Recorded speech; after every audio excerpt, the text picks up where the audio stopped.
হৰি মহাৰাণী যদিও মৎস্য ৰাজ্যৰ ৰাজৰাণী মই সুদেশ না তাৰ বাবে আজি মই অতি চিন্তান্বিত ইয়াৰ কাৰণ মহাৰাণী তই মহাৰাণী যেদিন পৰ্যন্ত আপোনাৰ পৰিচৰ্যা দাসীৰূপে আপোনাৰ দাসত্ব কৰিছোঁ গ্ৰহণ কৰা নাই কোনো কাৰ্য বিনা অনুমতি তেনেস্থলত মই তই তোৰ এই মোহনীয় ৰূপ মহাৰাণী তোৰ এই ৰূপৰ বলত যিকোনো মুহূৰ্ততে পুৰুষক কৰিব পাৰ কামনাৰ লোভী তই অৰ্থাৎ মহাৰাণী অৰ্থাৎ কামনাত প্ৰফুল্লিত হৈ যিকোনো পুৰুষে জাপ দিব পাৰে তোৰ এই জ্বলন্ত অগ্নি মহাৰাণী আৰু সেই স্বাৰ্থপৰ পুৰুষ জাতিৰ মাজত বিদ্যমান স্বামী মোৰ ভয় হৈ কেতিয়াবা তোৰ বাবে যদি হেৰুৱা মই ৰাজৰাণী পদ ক্ষমা কৰক মহাৰাণী এই আপোনাৰ কেনে ধাৰণা আপুনি ভবাৰ দৰে নহয় সুচতুৰা নহয় কামাতুৰা নাৰী মই ঈশ্বৰ প্ৰদত্ত শক্তি মোৰ ভক্তি কৰো মাথো গন্ধৰ্বৰূপী পঞ্চস্বামী মোৰ কি কলি গন্ধৰ্বৰূপী পঞ্চস্বামী তোৰ এতিয়াও বিশ্বাস কৰনে তই সেই অলৌকিক কথাত নাই মনে মোৰ নামানে বুজনি কিবাদৰে এজনী সাধাৰণ দাসী থাকিব পাৰে গন্ধৰ্বৰূপী স্বামী মহাৰাণী আপোনাৰ বিশ্বাস নহ'লেও হয়তয়ে পৰিষ্কাৰ জলত থকা সূৰুযৰ ৰশ্মিৰ দৰে মিঠা বাক্য প্ৰকাশ কৰে কিয় কৰে মহাৰাণী অধৰ্মতাৰ আচৰণ ধৰ্ম তোৰ দৰে এজনী সাধাৰণ দাসীৰ মুখত নাপায় সুখত বাৰু কচোন সঁচাকৈ আছে যদি তোৰ গন্ধৰ্বৰূপী স্বামী তেন্তে কিহৰ বাবে গ্ৰহণ কৰিলি তই এই দাসীৰ জীৱন এয়া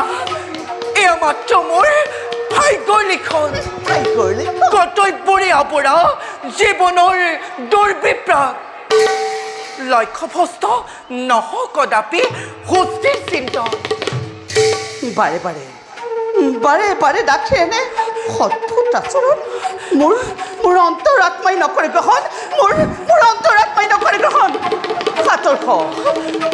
আঁতৰ ডাকি তই মোৰ সন্মুখৰ পৰা আঁতৰ ভাল মহাৰাণী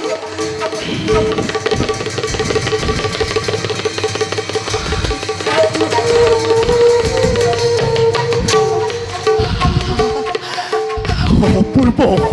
মনোমোহা সৰগৰ দেৱী মৰতলৈ আহিছে নামি কি বহু যে হৃদয়ৰ দুৱাৰ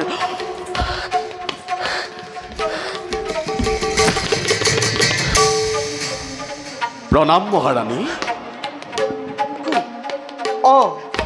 ভাতৃ কৃষক তুমি কেতিয়া আহিলা মই দেখোন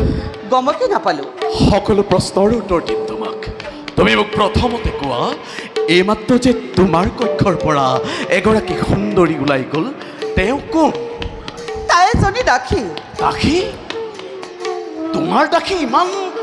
সৌন্দৰ্যৰ অধিকাৰী এই যে অসহনীয় ভগ্নী সেইজনী দাসীৰ বাবে তোৰ সেয়া আচৰণ যাৰ এটা দৰ্শনত মন প্ৰাণ পুলকিত হোৱা কিশোৰ কেনেদৰে সহ্য কৰিব পাৰোঁ মই তেওঁ দাসিত্ব দিব দাসীৰ প্ৰতি প্ৰেম ভাৱ তই ভুল কৰিছ কৃষক তই ভুল কৰিছ শুদ্ধ ধাৰণা এতিয়াও বিদ্যমান কিশোৰ হীৰত কৃষক মৎস্য ৰাজ্যৰ প্ৰধান সেনাপতিৰ মুখত এনে তুচ্ছ প্ৰেম ভাৱ নহয় শোভন ভগ্নী বুলি সহিছো তোমাৰ এনে বচন কৃষক মোৰ কাৰ্যত তুমি নকৰিবা বাধা আচৰণ কৃষক উচ্চাকাংক্ষী কৃষকে যেতিয়া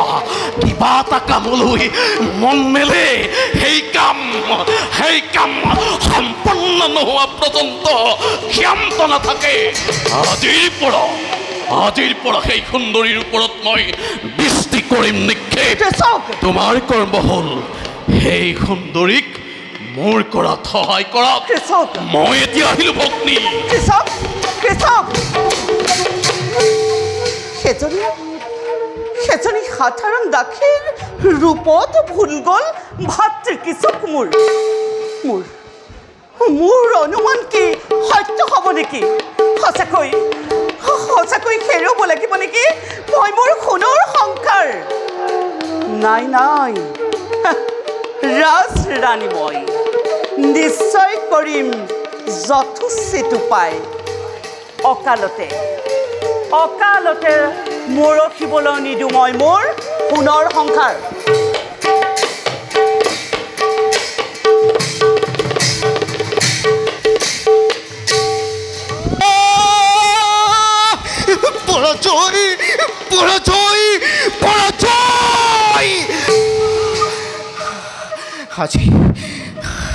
আজি পৰাজিত নহয় মাত্ৰ উত্তৰ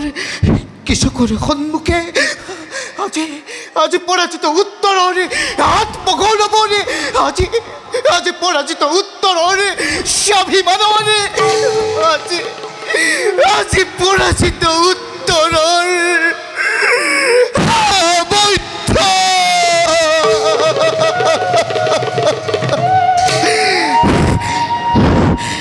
দুৰ্মতি কৃষকে তোৰ আত্মঅভিমান শিকালে মোকে বাস্তৱিক জীৱনৰ চিত্ত যদি আজি কৰিলোহেঁতেন শক্তি সঞ্চাৰিত যদি আজি কৰিলোহেঁতেন অভ্যাসৰ অবিচ্ছেদ্য তেন্তে নহ'লেহেঁতেন মোৰ গৌৰৱত ৰৱনত কিদৰে কৰোঁ বৃদ্ধি শক্তি মোৰ শক্তিৰ প্ৰত্যুত্তৰৰ বাবে নহ'লে সদায় ভীৰুতাৰ লৈ আৱৰণ কৰিব লাগিব ৰাজহিংসাখন পালন কি হৈছে তোৰ কিয় তই কান্দিছ এইদৰে ক শুন নাচাব মাতৃমুখ পুত্ৰ উত্তৰৰ আজি ক্লান্ত উত্তৰ দিকে কি হৈছে নকওঁ কিয় সেনেদৰে কৰি আচৰণ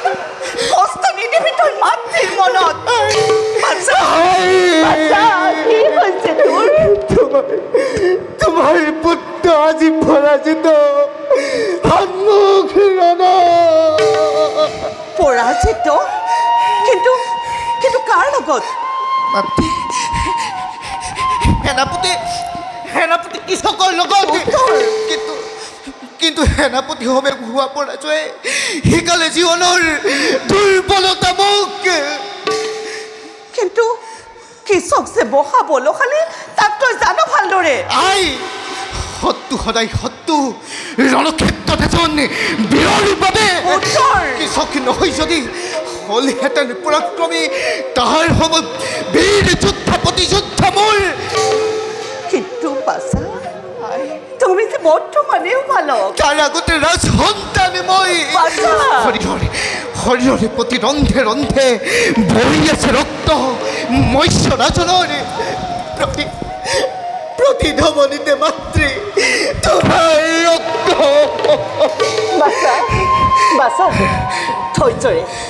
ধৈৰ্যৰে কৰ্তৰ বীৰৰ ধৰ্ম পালন বিশ্বামৰ হৈছে প্ৰয়োজন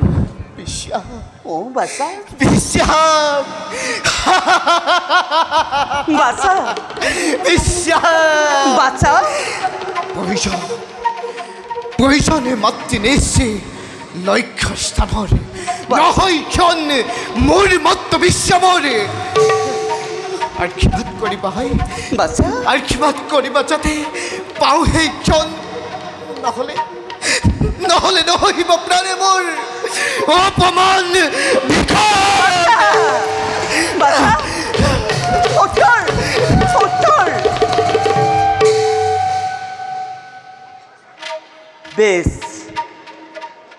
বেশ পুত্ৰ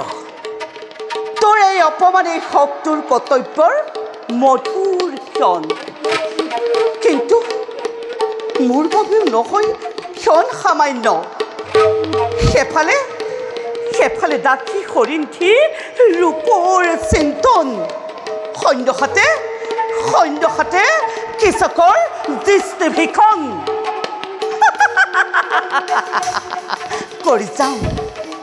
কৰি যাম কৰ্তব্য মই অতি সযত্নে বেছ কৃষকৰ পক্ষে পঠাও ৰাখি এতিক্ষণে নকৰি পলম কৃষকেই কৰিব মোৰ চিন্তা নিবাৰণ যদি এবাৰ দাঁতিক কৰিব পাৰোঁ বশীভূত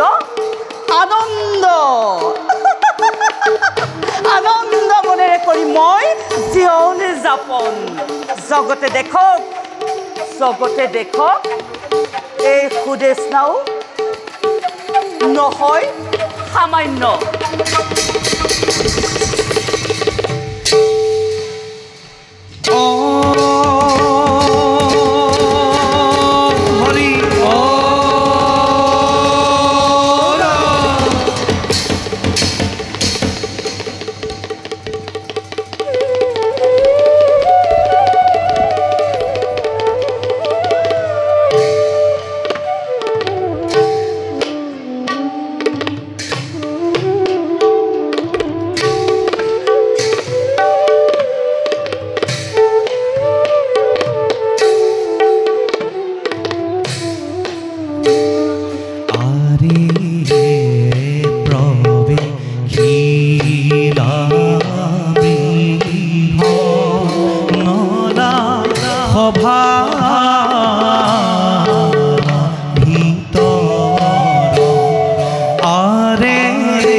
বয়া পাইলা রঙ্গশালা আরে রাম হরি রাম আরে রাম হরি রাম আরে রাম হরি রাম হরি সর্ব জরে হরে রাম হরে রাম হরি হর্ব জরে ভোলা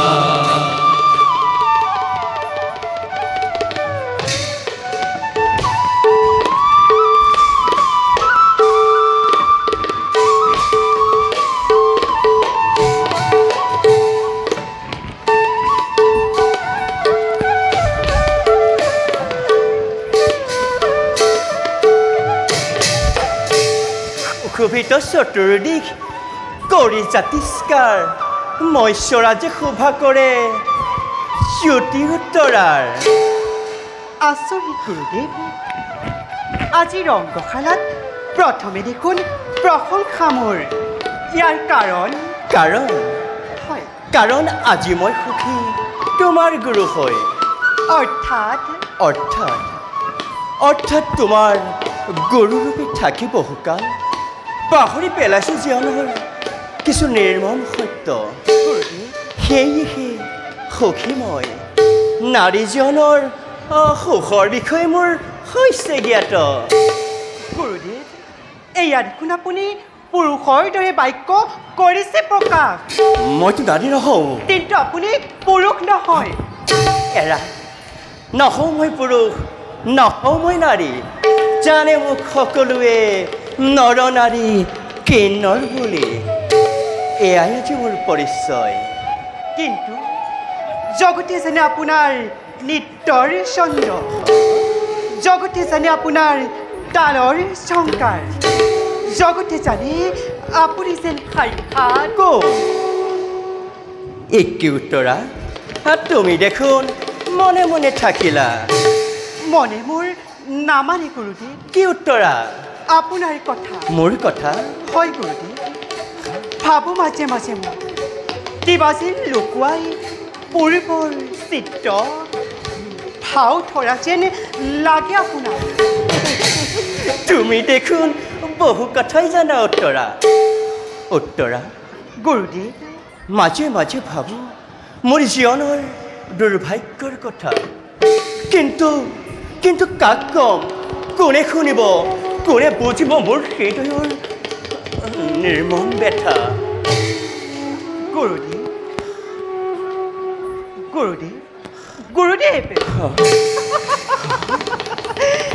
আপুনি দেখোন ভাৱনাতেই সোমাই পৰিল বাৰু গুৰুদেৱ কওকচোন কি নৃত্যৰ চন্দেৰে মুখৰিত হ'ব আজি ৰংগশালাৰ বঁটা নৃত্য হয় আজি মই তোমাক কোনো বিশেষ নৃত্য নকৰিম প্ৰদান পিছে যোৱাকালি যি নৃত্য মই তোমাক শিকাইছিলোঁ সেয়া আজি পুনৰ আমি কৰোঁ অনুশীলন ভাল গুৰুদেৱ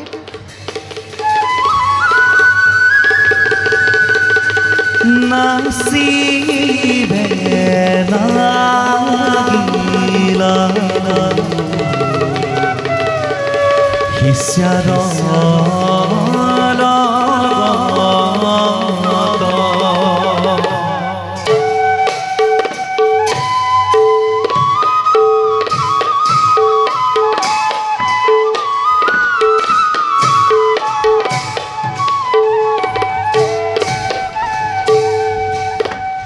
নাচিবে লাগিলা শিষ্যাৰ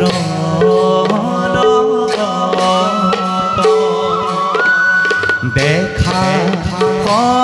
সৰ্বজনে তাংক লীলা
উত্তৰা নৃত্য কৰিব নোৱাৰো গুৰুদেৱ উত্তৰা ভৰি দুটি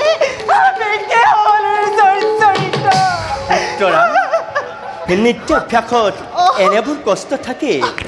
যোৱা তুমি কৰিবা বিশ্ৰাম আজিলৈ নৃত্যাভ্যাস ইমানতে সমাপ্ত বুলি মই কৰিলোঁ ঘোষণা ভাল গুৰুদেৱ চোৱা উত্তৰা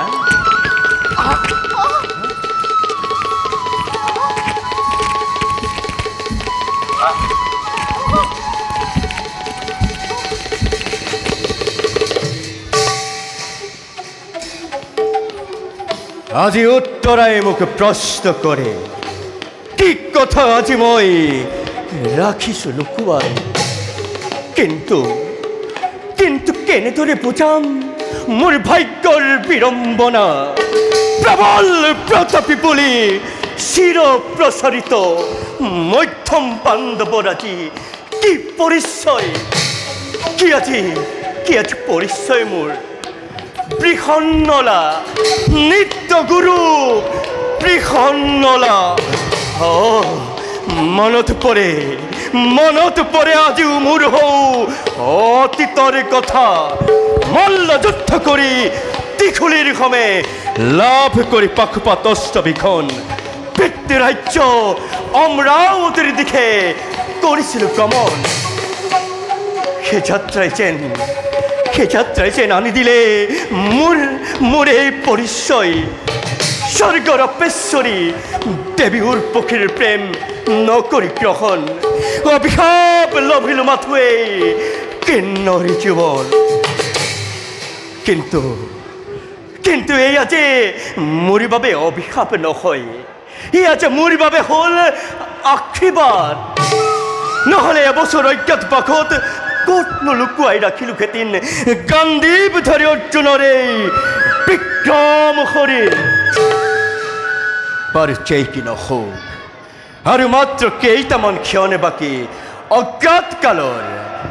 সযত্নে থাকোঁ নিজক লুকুৱাই শিকি অস্পষ্ট জ্যোতিৰে লেলিহান শিখা মেলি কয় অজ্ঞাত বাঘটোৰ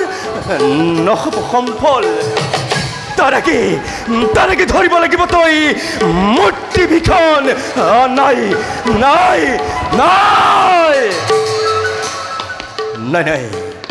হ'ব পাৰে এয়া মোৰ মনৰ ধাৰণা কিন্তু বাস্তৱ জীৱনত যদি হয় প্ৰতিফলন কি কৰিম এই কিন্নৰ অৰ্জুনে উপায়ন্ত যদিও ধৈৰ্য ধৰি থাকোঁ বৰ্তমান মৎস্যৰ ভৱনে